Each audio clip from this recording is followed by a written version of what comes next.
والذين لا يدعون مع الله إلها آخر ولا يقتلون النفس التي حرم الله إلا بالحق ولا يزنون ومن يفعل ذلك يلقى عذابا. Maksudnya wa'ibadur rahman dan hamba Allah, ia bersifat dengan sifat ar-rahman. Yang pertama, alladzina yamshuna 'alal ardi hauna, ialah orang-orang yang berjalan di atas muka bumi dalam keadaan hina.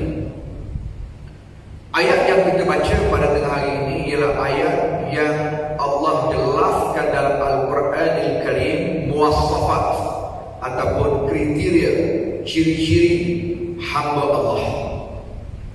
Allah yang bersifat dengan sifat Ar-Rahman, maka disebut pada ayat ini wa'ibadur rahman, dan bermula hamba kepada Ar-Rahman. Allah yang bersifat dengan sifat Ar-Rahman.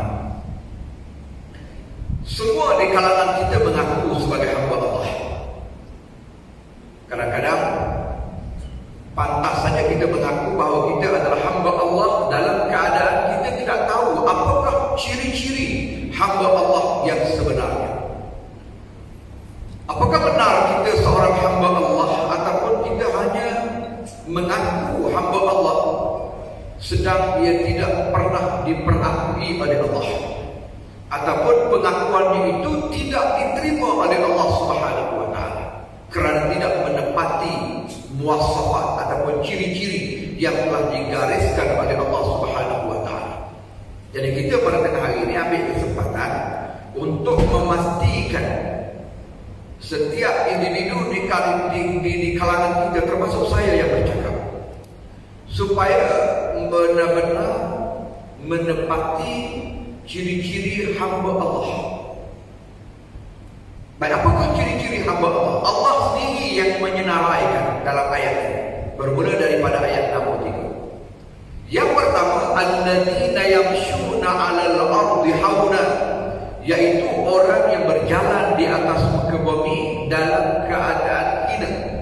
Hina dengan maksud menghina diri di hadapan Allah Subhanahu wa taala, yaitu orang yang menjalani kehidupan, ataupun dalam perkataan lain, orang yang hidup dalam keadaan tunduk dan mengabdikan diri kepada Allah.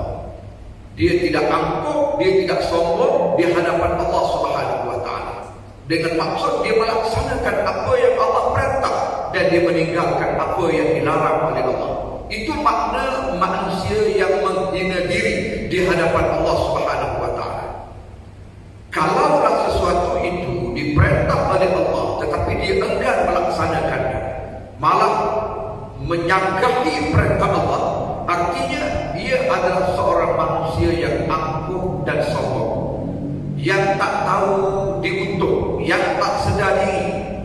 Walhal dia seorang manusia yang dicipta oleh Allah, hidup di atas muka bumi milik Allah, menikmati segala nikmat yang dikurniakan oleh Allah, segala-galanya datang daripada Allah, tiba-tiba dia mengingkari perintah Allah Subhanahu wa taala. Maka manusia manakah lagi yang paling celupa, yang paling biadab, yang paling angkuh, yang paling kurang ajar, yang paling sombong, melainkan manusia yang dicipta oleh Allah tetapi menentang dan menyanggahi apa yang telah diperintah oleh Allah Subhanahu wa taala. Ini contoh manusia yang tak tahu diuntung, yang tak sedar diri.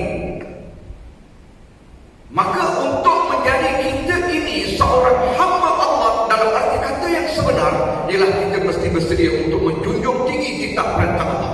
Datang saja perintah Allah, ala aini wa ras, kita melakukannya, kita melaksanakannya tanpa syarat. Itu maksud menghina diri di hadapan Allah Subhanahu wa taala.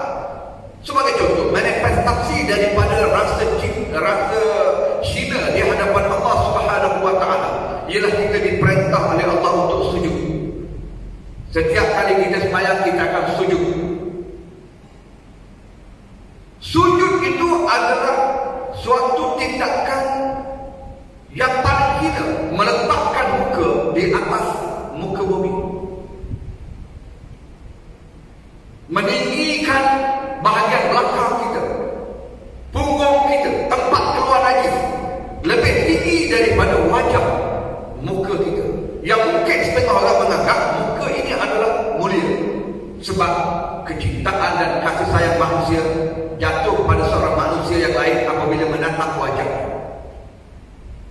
bertindak pada Allah.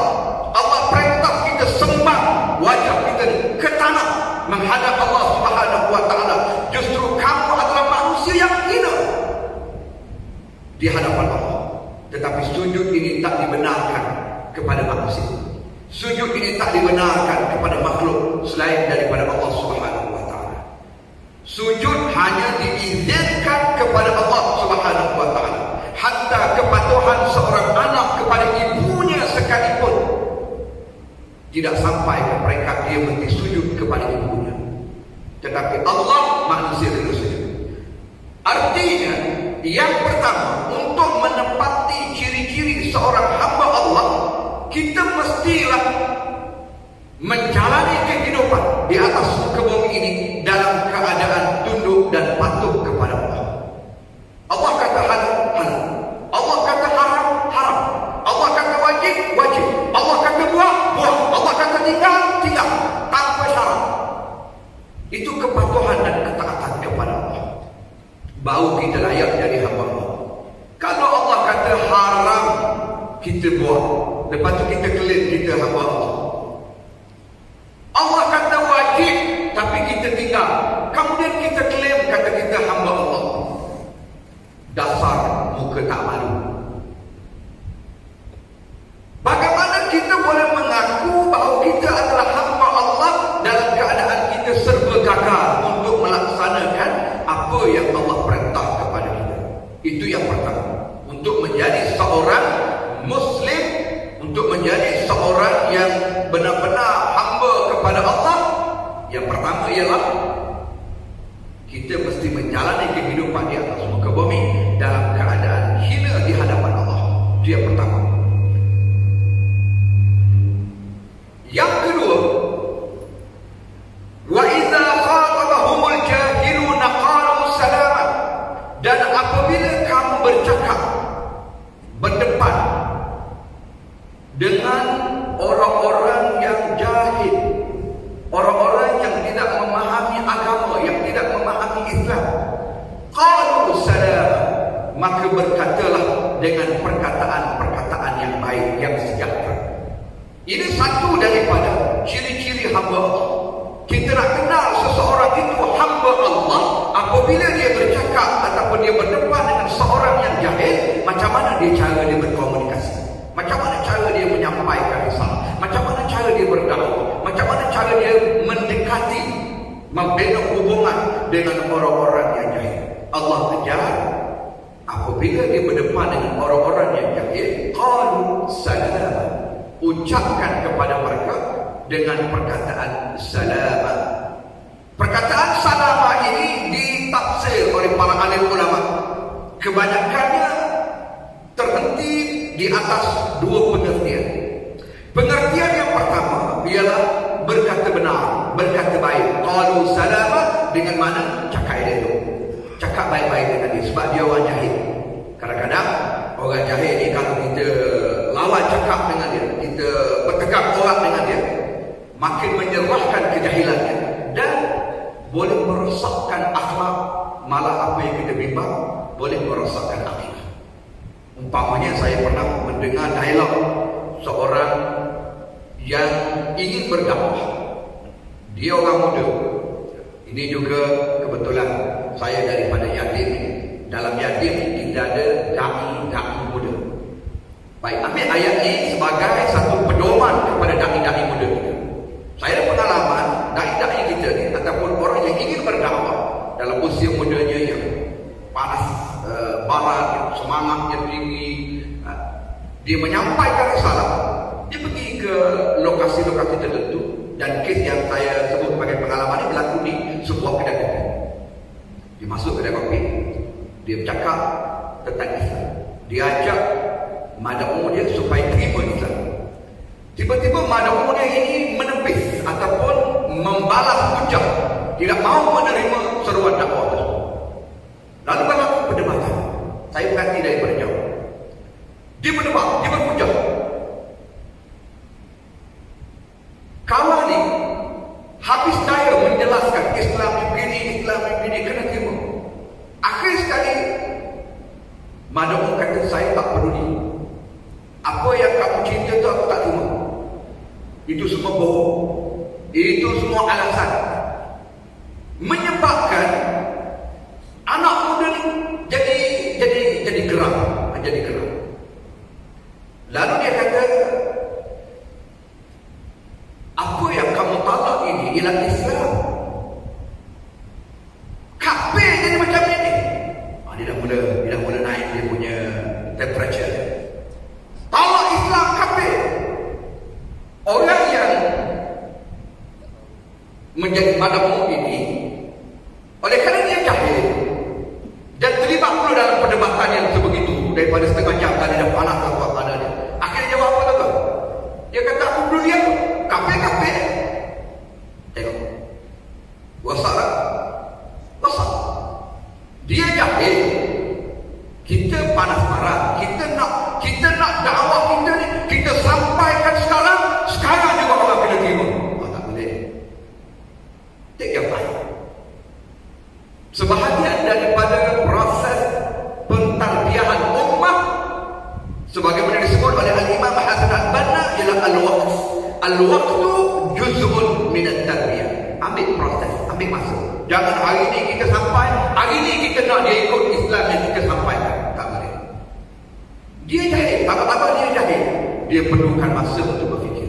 Tiba-tiba kita tak sabar, kita kata talak Islam, kafir. Dia jawab balik, aku dulu dia pun kafir. Dah jadi kafir. Ar-radha bil kufr. Radha dengan kafir jadi kafir. Kenapa? Kerana tidak cermatnya seorang dai. Itu contoh. Sebab itu apabila kita bercakap dengan orang-orang yang jahil, kata Allah, qalu salama, berkatalah dengan kata-kata yang baik, yang guna. Baik. Itu satu penafsiran. Penafsiran yang kedua, makna qalu salama ini ialah ucap selamat tinggal.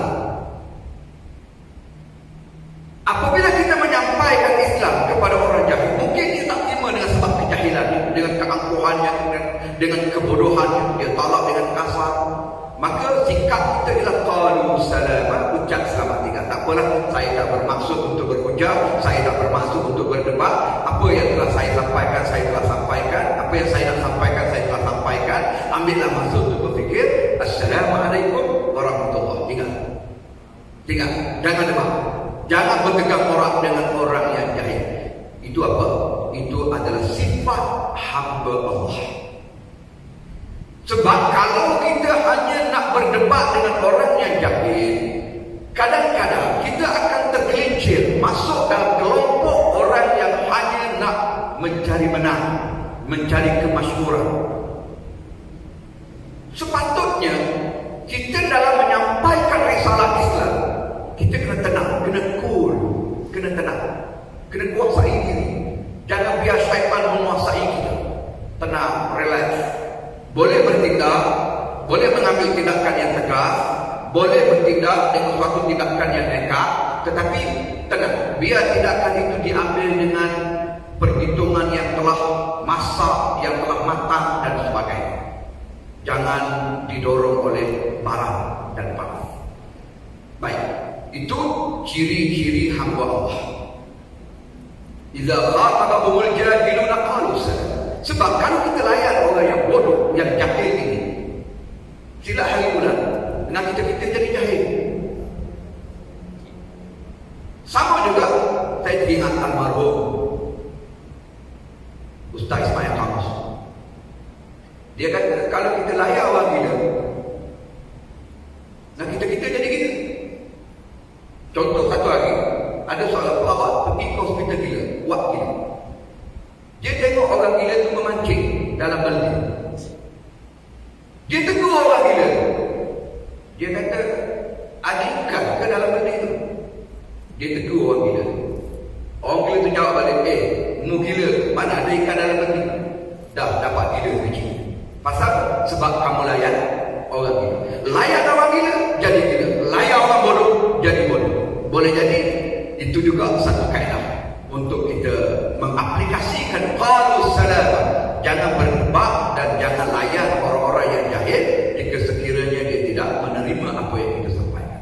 Tenang, kita berduduk. kita berasuk. Maknanya begitu.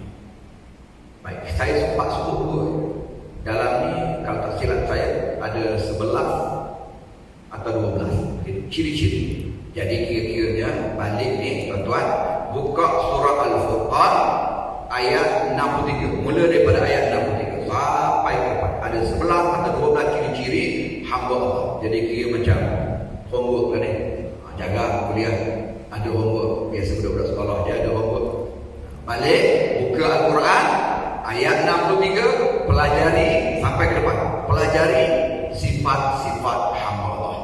Jadi saya akhiri sebab lepas ni kita ada program lain sebentar lagi yang berhormat Datuk Dr. Haji Zulkifli Muhammad Al-Bakri, Menteri di Jabatan Menteri Hal Agama sampai bersama dengan kita. Jadi penting sangat dulu. Aku qauli hadza wa astaghfirullahal azim li wa lakum wa li sa'iril muslimin wal muslimat innahu fal ghafurur rahim. Assalamualaikum warahmatullahi